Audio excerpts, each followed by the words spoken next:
Hey, what's going on everyone? Matthew from thelitetrader.com back today with another daily crypto update. Today we're going to go over our normal schedule and talk about what's happening with the general market right now. Of course, we'll go over more detailed technical analysis in just a second on TradingView. And don't forget to check out my premium content where you can find monthly cryptocurrency buying opportunities and 5 high return cryptocurrencies for your 2018 portfolio. I'll have a link to that in the description of this video. And make sure to follow me on Twitter for live cryptocurrency market updates. Also have a link to that in the description. So let's get started with the general market update. What we can see is that we are still somewhat mixed. We of course experienced a minor pullback and we're now in the process of recovering from that. Some are already picking up the pace faster than others, especially LITECOIN. LITECOIN has been tending to lead the increases, and that's what's happening again. So it's up 7% over the past 24 hours, now back above $220, which is pretty significant because we had to get back above the $218 resistance level, and we are now back above that. So I'm going to check that out in the technical analysis side of things. But otherwise, for the rest of the market, as you can see, still somewhat mixed. It looks like Electroneum is having a good day, up 21%. I'm not sure if they had any news or not, but definitely let me know in the comments. I'm sure other people would be interested to know if they did get some news. It looks like Wax is also doing pretty good, up 19%. So we're just going to be looking at some technical levels, see if the market is indeed in the recovery process. Starting off with Nano. Nano did get a pretty significant pullback, I guess you could say, but it's completely normal relative to the increase that it had in such a short period of time. So what happened is we came back a bit lower and bounced off this 114,000 Satoshi level, and that's also in line with our uptrend line right here. So we got actually a very nice bounce off that, and we faced some resistance back at our $140,000 resistance level. And that's probably, going to be a pretty tricky resistance level to get back above. I think we can definitely see that happen within the next 2 weeks. But just realize that, after that 140,000 Satoshi level, we really just have one more resistance level that's at 160,000 Satoshis before getting back to the previous high over here. So it is going to be a bit tricky. We did see that we struggled twice here before at that level. So that's not to say that we won't get back above it, but just realize that it is an important resistance level to get back above. Now, as long as we hold this uptrend line right here, the pink line, I'd not really be worried about anything. And will it move higher or lower within the next couple days? It is hard to tell. A lot of this kind of depends on the rest of the market, but I'd say that I don't see anything particularly holding Nano back. So I think probably going to have a little bit more ease going towards the upside than the downside, especially considering that we're back to uptrending right now, which is a very good sign, right? And we pretty much completely are out of the downtrend. I'll go ahead and put in the downtrend line just to show you, but actually, yeah. So what we see here with the longer term downtrend line, you could also take it on this peak over here, but this is probably more accurate for where we're currently trading. And what this means is, just basically a lot of resistance at around that 140,000 Satoshi area. Getting back above this downtrend line right over here is going to be very important as far as, really being able to go back above 160,000, 170,000 Satoshis. But either way, still looking pretty good. Should point out that we do have a little bit of a symmetrical triangle formation here. So we should also wait to see if we break towards the downside of this uptrend line. At that point, we're probably going to be moving a little bit lower, or if we're going to manage to break out of the downtrend line and really hold above that, because we did it once. It didn't hold the first time around, which is pretty normal, but we want to make sure that the second time around it holds. So that's what's going on with Nano. Now let's jump over to Bitcoin, and Bitcoin isn't looking too bad here, definitely pulled back a bit, but we are holding above our middle band, that's the red line right over here, at $9,569, and that is a very good sign. Now indicators are flattening out a bit. We want to make sure we don't go negative on the MACD and histogram. For now, we're still good. And really, as long as we hold above the middle band, that's a very good sign. I feel like we could maybe push a little bit higher. What you do have to realize, though, is we're still in this triangle formation between these two red trend lines. And what that means is that we could move a little bit lower if we're going to move towards the end of this formation. Now, we could also, if things get a bit more bullish, break out of the downtrend line a bit earlier than expected, and that does look like a possibility here. But for that to happen, we have to first get back above $10,000, and ideally, get that pop above that downtrend line is really what we want to see. We attempted that once over here, second time a while back, but hopefully the next time we attempt it, we'll be able to break above it. For now, we just have to wait and see till we get back to those levels. If we're even going to get back to those levels, just have to kind of wait and see. As far as turning a bit more bearish, we'll look for a break below the middle band and really maybe a move below $9,000 to start telling us that we might move more lower towards the end of the formation. So still a bit of an indecisive phase for Bitcoin in the sense that we're just in some consolidation here, and we're in this pattern that we have to either break towards the upside or downside of to really know where we're heading next. Now let's go over to Ethereum. Ethereum is actually in a pretty similar pattern now, even a bit more of a clear pattern, which is this very nice symmetrical triangle that we're in, and we're actually towards the middle of it, and that's at around $850. So we're probably going to move towards the end of the formation at this point and either break towards the upside or downside. It looks like we're coming back on the MACD and histogram pretty nicely, which is good. Also getting a little bit of a bounce on the RSI. We want to try to get back above the middle band, and it looks like, we might start to see the middle band and the Bollinger Band start to move a little bit towards the upside, and that might allow us to break out of the downtrend line, which is what we want to see. I wouldn't be surprised to see that happen within the next 2 weeks. And it is looking a little bit better than expected, actually, seeing how the indicators are coming back on the MACD and histogram. But still, until we either break towards the upside or downside, everything is possible in the sense that, we really just have to wait and see in which direction we break out of to know where we're going to be heading next.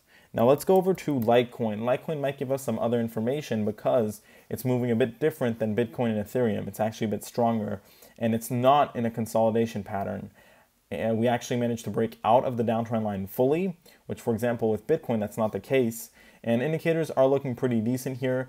So we're holding above the middle band, which is actually uptrending. Bollinger Bands are moving towards the upside as well. And what we're trying to do here for Litecoin is get back into our channel here between our two pink uptrend lines. So, of course, the initial uptrend line is the one that we want to make sure we get in pretty soon, and that's currently acting as resistance, which is completely understandable. But we do want to try to get back above it, and that looks like that's what's happening right now, is we're trying to get back above this uptrend line. So for the positive developments right now, we made our way back above $218, which is already a very good sign. And hopefully now we hold above that. We might move a little bit more horizontally, but I'm going to be looking for a break above the uptrend line over the next couple days. I think it is possible. If we don't see that happen, we might move a little bit more horizontally towards $240. What we don't want to see is a move below, really the middle band, right? A move below the middle band would mean that we're probably going to be heading back towards $165. So that would be the more bearish scenario. And I just like to give, all scenarios because technical analysis is never certain. It's just kind of a guideline on what should happen based on, technical analysis theory, I guess you could say, and just previous experience, historical data, stuff like that.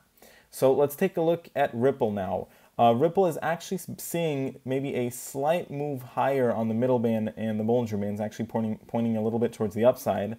Still trying to get a little bit of a bounce on the indicators though, so we do want to make sure that happens, but no major negative crossovers, which is already good. And we're holding above that 84-cent support level, also holding above our uptrend line, and as long as we hold above our uptrend line, nothing really to worry about. We should start to see Ripple now move a little bit higher back towards $1. I think we'll see that over the next couple days, and hopefully within the next week or two, we're going to be moving back towards $1.23, which is ultimately what we want to see so that Ripple can begin uptrending again.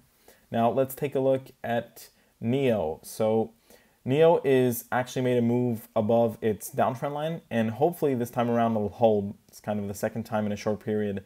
So it should be able to hold this time around, and that is actually a very good sign.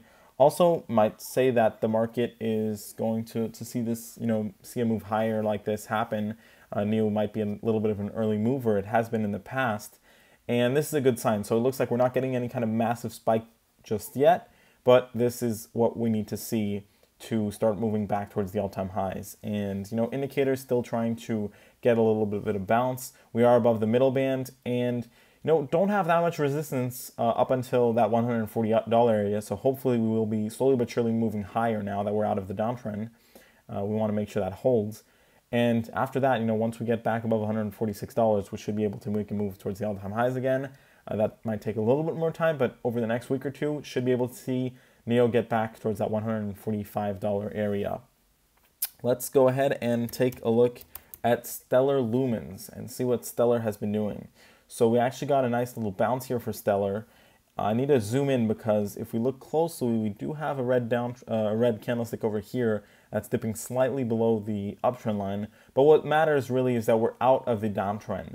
We managed to break out of that. Hopefully this time, once again, it holds out of the downtrend line, above it, I should say. And we also want to see a little bit of a crossover on the MACD happen.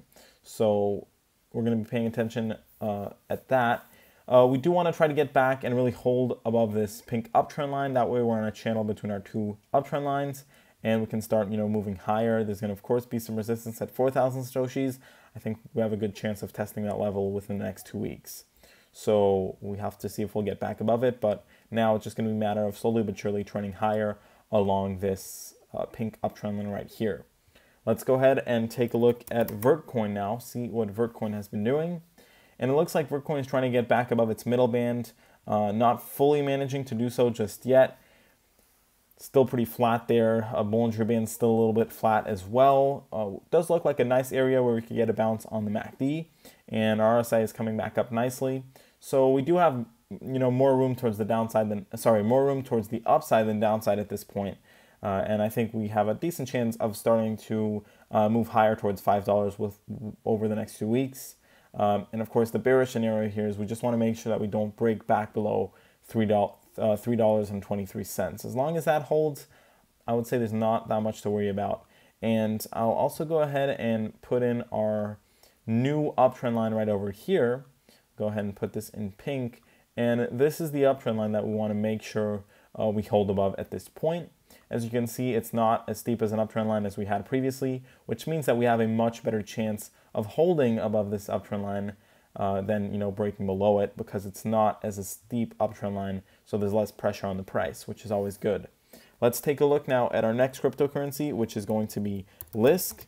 And LISC is kind of in a similar basket as LITECOIN and NEO, where it's been pretty strong. It has been one to kind of lead the market. It did take a pretty big hit, however, which isn't necessarily something to be that concerned about since most of the market did. But we do want to see the MACD start to hook back over now, and ideally want to get back above $20. Moving back towards $25 would be nice. Really, we're just in this bigger pattern between these two red trend lines, which form a symmetrical triangle.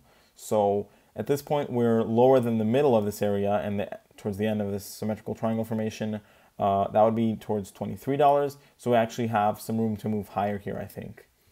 And will it go towards the end of a symmetrical triangle? Possible. Could always make a really quick move higher, where we could break out of the downtrend line faster than expected. But usually we end up going pretty close towards the end of the symmetrical triangle with this type of formation, and that is higher than where the price is currently at. So unless we get some kind of very bearish price action where we drop below the uptrend line, which I don't really see happening, probably going to be moving slowly but surely higher here over the next few days. Let's go over to Cardano now. Cardano has been holding on the edge of its support level, and some good news here is that we actually got a really nice bounce.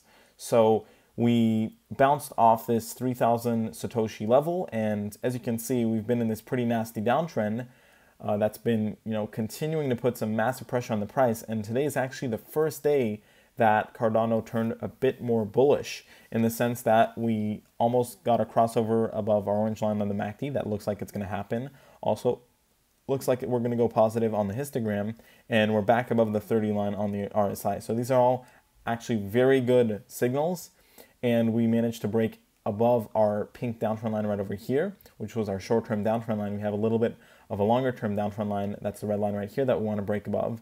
Hopefully that'll happen within the next few days. But the fact that we broke out of this pink downtrend line is a very good sign, and I don't see us dropping back below 3,000 Satoshis at this point. I think we may consolidate a little bit more in this area, but really within the next few days we should break above the red downtrend line as well. So Cardano is looking pretty decent here. Let's go ahead and take a look at our next cryptocurrency, which is going to be our last one of the day. That's IOTA, and see what IOTA has been up to. So currently IOTA has been showing a nice little uptrend pattern over the past couple days, with some nice green candlesticks putting in higher lows every time.